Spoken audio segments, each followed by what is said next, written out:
Madam Speaker, I have a few questions for my colleagues. What if our foreign policy of the past century is deeply flawed and has not served our national security interests? What if we wake up one day and realize that the terrorist threat is a predictable consequence of our meddling in the affairs of others and has nothing to do with us being free and prosperous? What if propping up repressive regimes in the Middle East endangers both the United States and Israel? What if occupying countries like Iraq and Afghanistan and bombing Pakistan is directly related to the hatred directed toward us? What if someday it dawns on us that losing over 5,000 American military personnel in the Middle East since 9/11 is not a fair trade-off for the loss of nearly 3,000 American citizens, no matter how many Iraqi, Pakistani, and Afghan people are killed or displaced? What if we finally decide that torture, even if called enhanced interrogation technique, is self-destructive and produces no useful information, and that contracting it out to a third world nation is just as evil? What if it is finally realized that war and military spending is always destructive to the economy? What if all wartime spending is paid for through the deceitful and evil process of inflating and borrowing? What if we finally see that wartime conditions always undermine personal liberty? What if conservatives who preach small government wake up and realize that our interventionist foreign policy provides the greatest incentive to expand the government? What if conservatives understood once again that their only logical position is to reject military intervention and managing an empire throughout the world? What if the American people woke up and understood that the official reasons for going to war are almost always based on lies and promoted by war propaganda in order to serve special interests? What if we as a nation came to realize that the quest for empire eventually destroys all great nations? What if Obama has no intention of leaving Iraq? What if a military draft is being planned for the wars that will spread if our foreign policy is not changed?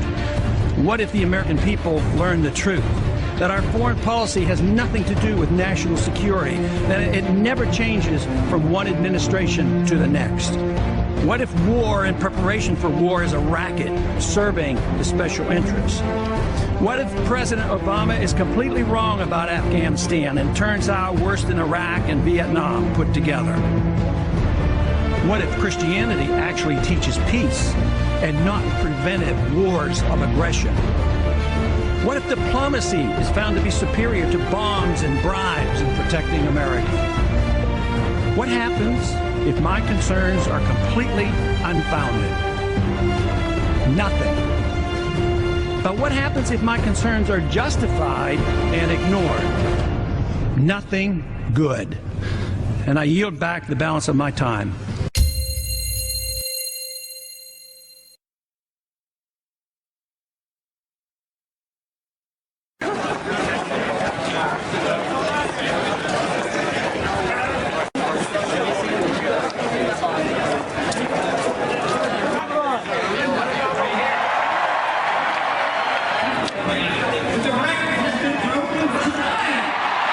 Across the nation, there are 40,000 new laws passed.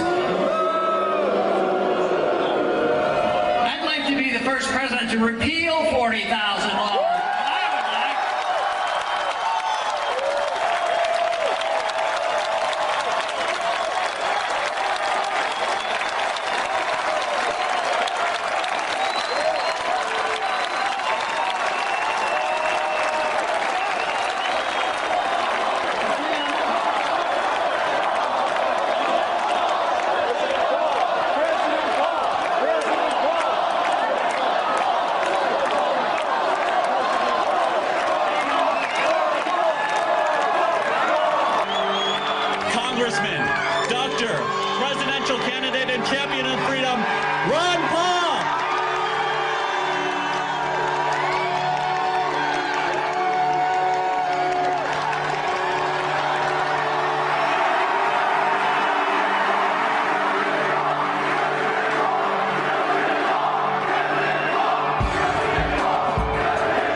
The football stadium seats about 80,000 people. Only problem, Romney had about 1,000 people in the crowd, making the event look like a total flop. I guess we had a hard time finding a large enough place to meet, and this certainly is. Romney's campaign couldn't even fill all the chairs in the audience. Ron Paul appeared before an enthusiastic crowd, and many in the crowd were young. That he is the only one who can win against Barack Obama. He's the only one with appeal to the moderates and independents. He's the only one widely supported by our troops. And he's the only one with the army of young supporters needed to win. The thought that the Iranians could pose an imminent attack on the United States is preposterous. There's no way. This is just this is just war propaganda. Continued war propaganda, preparing this nation to go to war and spread this war not only in Iraq but into Iran unconstitutionally. It is a road to disaster for us as a nation. It's a road to our financial disaster if we don't read the Constitution once in a while. Around the horn, Congressman. A new CNN poll out today shows the Texas congressman in a statistical tie with President Obama if they were to face off in a general election today. Now, this is pretty amazing. It comes after Paul finished a strong second in New Hampshire last week. Ron Paul, not going anywhere. Ideologically pure and tough as nails.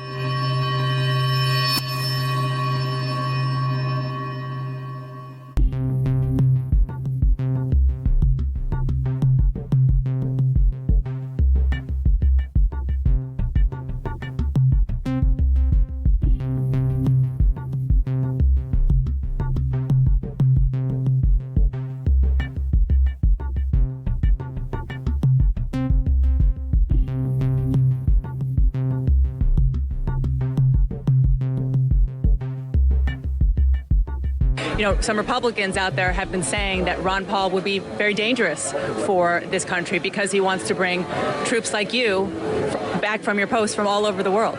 Well, I think it would be even more dangerous to start nitpicking wars with other countries. Someone like Iran, Israel is more than capable of. All right, we just lost our tech connection, unfortunately, with Dana. Dana, stand by if you can hear me. We're going to get back. You want to go to Candy Crowley over at Mitt Romney headquarters. People are beginning to fill up that room over there, Candy. I mean, if you look, somebody told me, from this last debate, I thought I did rather well. And they went down the number of times they mentioned the other three candidates in the review of the debate. And it was, like 80, 90 times, depending on which it was. I was mentioned one time in all the discussion of the debate after it was over. Right. Now, you might argue I didn't win, or some people argue that I did. You had the juice. But it deserved more than one mention on all the stations. Somebody went and added these all up. Thank you, so what's going on here? You're in this media business. I'd like to know exactly how that comes about. I had a printout of how many hours. So now with Pawlenty dropping out, Rick Perry dropping in, and Michelle Bachmann and Ron Paul dominating the Ames straw poll, we got ourselves a race. We have a top tier. It is Mitt Romney, Rick Perry, and Michelle Bachmann. We have a new top tier, and it's Perry, Mitt Romney, and Bachmann. There's now a top tier in this race, at least for now, of Romney, Perry, and Bachmann. I mean, I think that's fair to say. Really fair to say? You're not forgetting, I don't know, anyone, say an ideologically consistent 12-term congressman who came within less than 200 votes of winning the straw poll? Isn't anyone going to give that gentleman a little love? There's a top tier now of Bachmann and Perry and Romney, and, we haven't mentioned, and we should. Thank you. We haven't mentioned, and we should, Rick Santorum, who did really surprisingly well for the amount of money and resources he had. And by the way, this pretending Ron Paul doesn't exist for some reason has been going on for weeks. A new Gallup survey showing Rick Perry running second to Mitt Romney, knocking down Iowa favorite Michelle Bachmann to fourth. Behind who? Fourth behind who? How did Libertarian Ron Paul become the 13th floor in a hotel? Why? What's wrong with... He is Tea Party patient zero. All that small government grassroots business, he planted that grass. These other folks, they're just moral majorities in a tri-cornered hat. Ron Paul's the real deal, and Fox News should love this guy. And even when the media does remember remember Ron Paul. It's only to reassure themselves how there's no need to remember Ron Paul. Right now, live, right next to the bus behind us, Ron Paul is speaking. And 7 of the candidates are here today. We have live pictures of Ron Paul, but you know what? We're talking about Sarah Palin. We're talking about Rick Perry, the two people not in the race yet, Drew. And guess what, Paul? If you get video of Sarah Palin or get a soundbite from her, bring that back to us. You can hold the Ron Paul stuff.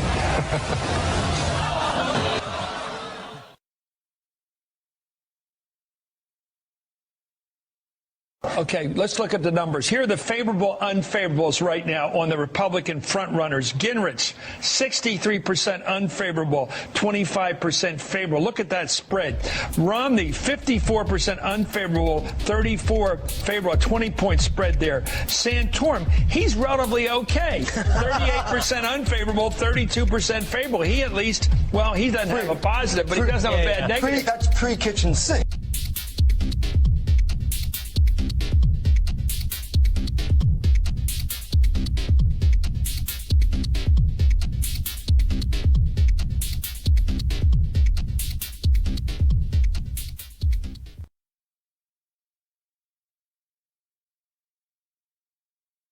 Move on. Let's take another question. Congressman, I'll bring you in on this one. Let's take a question now from social media. Question. Before we move on, you want in on this issue? They want you in on this issue. Would you like in on this issue?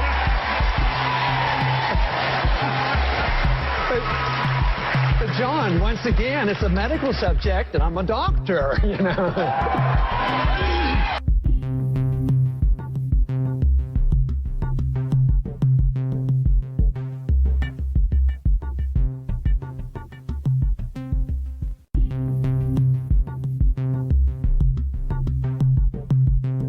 I mean, you've been answering a lot of questions lately about the newsletters that were published under your name, and some of the things contained in them were conspiracy theories. Some of them are considered racist, and you've disavowed them completely.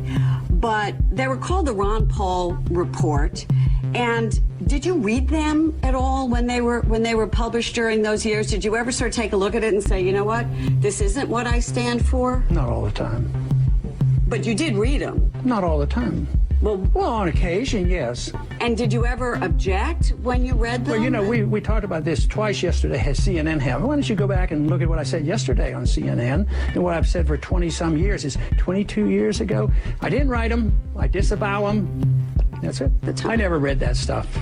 I've never read it. I was probably aware of it 10 years after it was written. And it's been going on 20 years that people have pestered me about this, and CNN does it every single time. So when are you going to wear yourself out? When you say it's no, but when are you going to do that? Is it legitimate? I mean, is it a legitimate question to ask that something went out and when you get your name? And when you get the answer, it's legitimate that you sort of take the answers I get. You know what? The answer is, I didn't write them. I didn't read them at the time, and I disavow them. That is the answer. Well, it's just a question. I mean, it's legitimate. It's legitimate. These things are pretty incendiary. You know, because of people like you. No.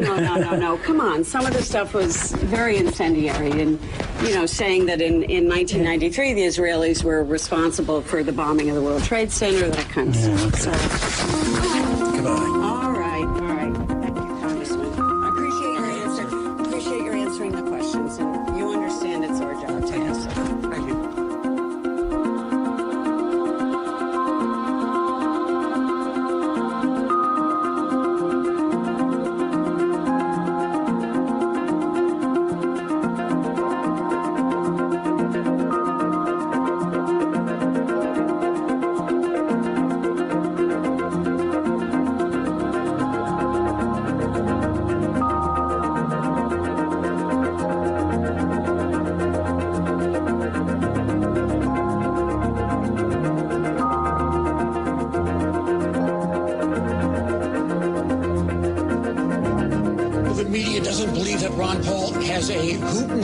Chance of winning the Iowa caucuses, winning the Republican nomination, or winning the presidency. So we're going to ignore it.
was in second. Well, you know why? Ron Paul. What do you think that is? I think it's two things. I think one is some people don't want to hear the message because it's a threat to them, because I'm a threat to the establishment. Some, though, just flat out, they don't understand what freedom is all about. Is Ron Paul being ignored by the media? 97% of you said yes, he is. 3% said no. Ron Paul makes a lot of sense, and more people ought to listen to him. But is there a media bias against him? Just from the media's point of view, isn't he good for the media? It's because he is such an extraordinary candidate that the mainstream media doesn't pay attention. There is one candidate who has been largely ignored by the mainstream media. Shame on us. He deserves more attention from us than he's getting. Congressman, your libertarian views are certainly somewhat unconventional, but they have picked up growing support in this race. I'm fascinated with your word unconventional. Isn't it strange that we can apply that term to freedom and liberty and the Constitution, limited government is a balanced budget? You're proposing this unconventional idea of government. It's time we quit this. It's time. It's trillions of dollars we're spending on these wars.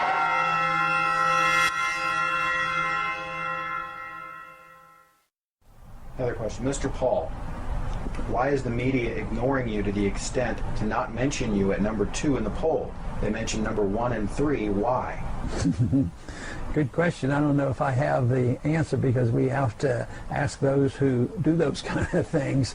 I believe personally that I am gaining recognition in the campaign, and it's a threat to a lot of people.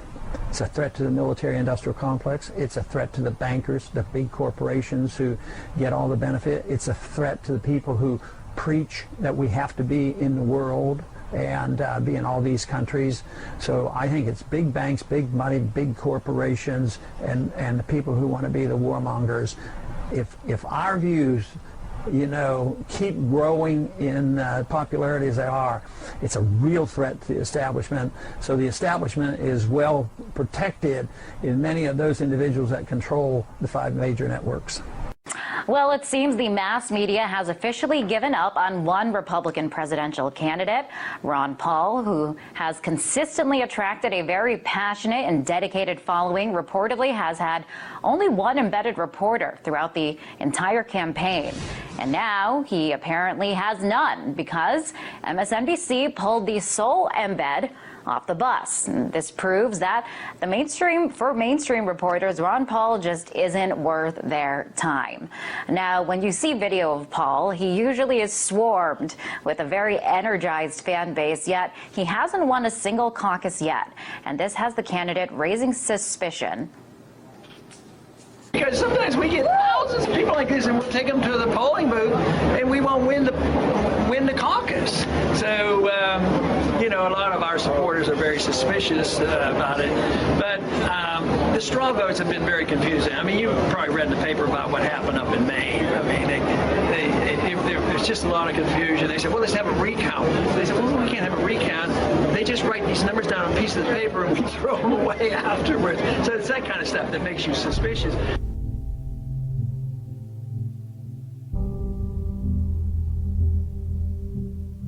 Tonight, Maine's Republican Party announced Mitt Romney as the winner of their caucuses. That winner is Mitt Romney.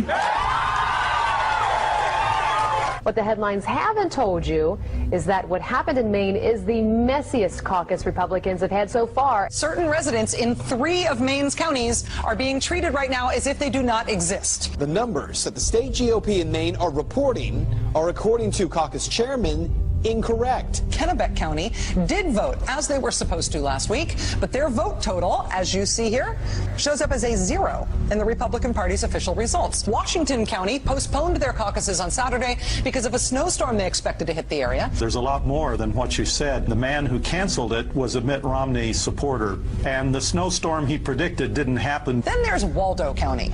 Even though nearly all Waldo County towns held caucuses on February 4th, here's how most of Waldo County's votes. Look in the official Republican Party's results list. 0 votes. Waldo County, where voters from 18 towns gathered for municipal caucuses. I talked with Matt McDonald, a pastor of a small community church in Belfast. He was nominated as the chairman of the Belfast caucus. The state instructed the chairman to not read any of the votes aloud, and instead to send them directly to Augusta. McDonald made a motion to have the votes read aloud at the caucus, and it passed unanimously. The vote was 8 for Ron Paul, 7 for Rick Santorum, 5 for Mitt Romney, and there were 2 undecideds. No results have been posted from the Belfast caucus. The lady on the line said that she had received our tallies, our votes, but hadn't recorded them online yet, and she said Romney with 9, Rick Santorum with 5, Ron Paul with 2. Well, of course, those were not the right numbers, and I told her. And she said, well, those are the numbers we have. You see, dozens of towns on the GOP site are listed as if no one voted, including in Waterville, Maine, home to 15,000 people. We contacted the Maine Republican Party today to find out what the heck happened to all of Waldo County's votes. So far, we have not heard back. The margin of victory for Mitt Romney in Maine was 194 votes. That's called a hair. On every occasion, the votes that were lost were Ron Paul votes. In one case, the votes were actually transferred from paper to electronics, and the lady doing the transfer was a Mitt Romney person. Remember what the establishment said about Reagan?